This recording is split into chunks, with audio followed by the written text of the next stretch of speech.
मक्याची कणसं या कथासंग्रहातील कथांचं अभिवाचन. लेखक मनोहर भोसले. अभिवाचक चंद्रकांत नेकाडे. आजची कथा ध्येय चांगलं असेल तर. परिस्थिती बिकट होती. घर चालवायचं की मुलांना चांगलं शिक्षण द्यायचं असा प्रश्न पालकांसमोर होता. स्वतः काम करायचं आणि शिक्षण घ्यायचं या उद्देशाने विश्वासरावांनी गाव सोडलं होतं. तसे ते हुशार होते. जिद्द, आत्मविश्वास त्यांच्या नसानसात भरलेला होता.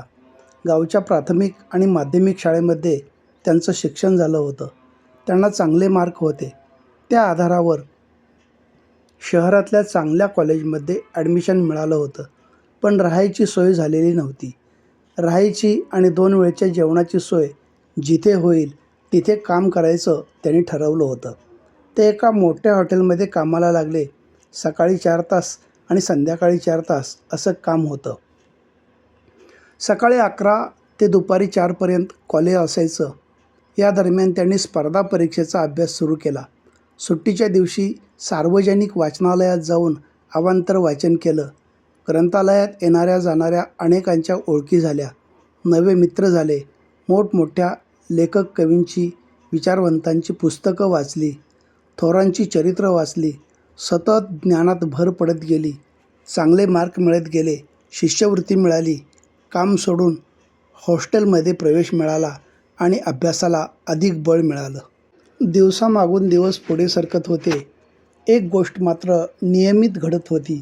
ती म्हणजे वर्तमानपत्र वाचायला येणाऱ्या ज्येष्ठ नागरिकांचं ग्रंथपालांबरोबर भांडण. बघा बघा, हे आजचं ताजं वर्तमानपत्र कोणीतरी फाडून झरोके केले, झरोके.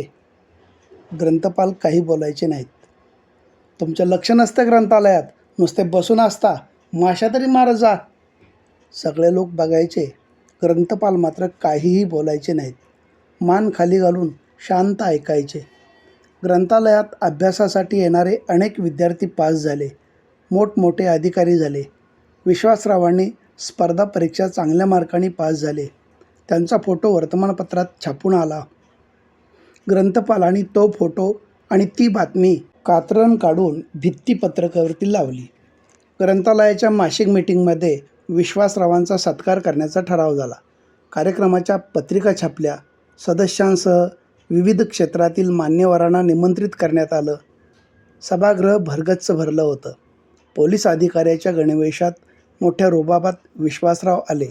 लोकांनी उभे राहून टाळ्यांचा कडकडाट करत स्वागत केलं.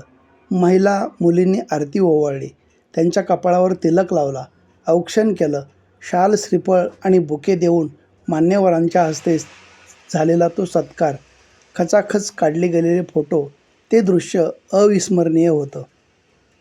स्वागत प्रास्ताविक करताना ग्रंथपालांनी सांगितलं, मित्र हो, आपल्यापैकी बरेच मान्यवर ज्येष्ठ नागरिक मला सतत रागावत होते की ग्रंथालयातील वर्तमानपत्रकं फाडली जातात म्हणून. सभागृह शांत झालं होतं. ग्रंथपाल पुढे काय बोलणार याची उत्सुकता लागली होती. अनेकांना वाटत होतं की नकळत ग्रंथपाल विश्वासरावांचं नाव तर घेणार नाहीत ना. आणि तसंच झालं. ग्रंथपाल म्हणाले, आपल्या ग्रंथालयातील वर्तमानपत्र कोण फाडत होतं? तर ते हे विश्वासराव फाडत होते. उपस्थित सगळ्यांना धक्का बसला. विश्वासरावांना आश्चर्य वाटलं.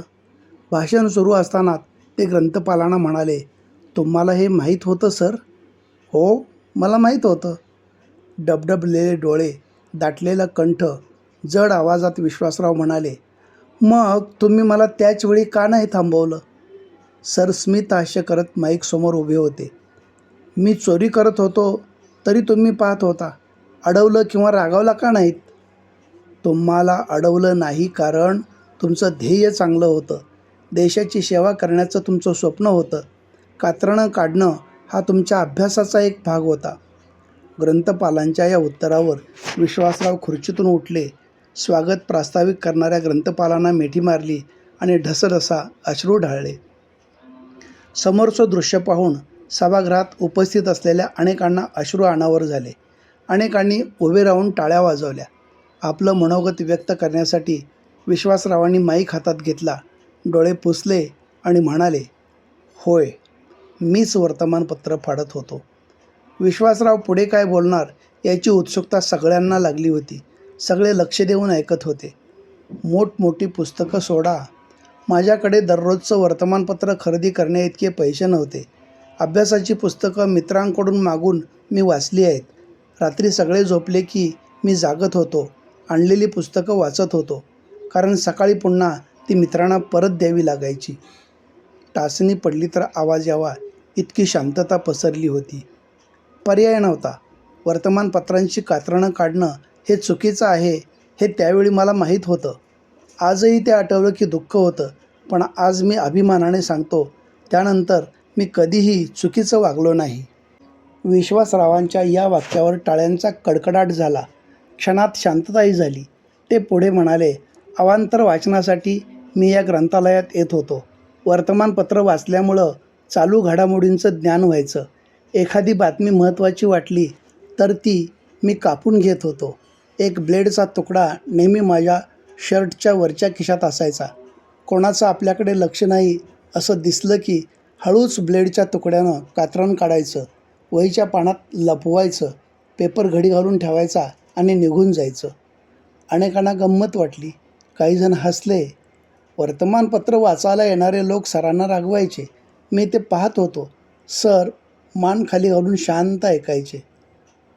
मांजर डोळे झाकून दूध पितं, त्याला वाटतं आपल्याला कोणी पाहत नाही.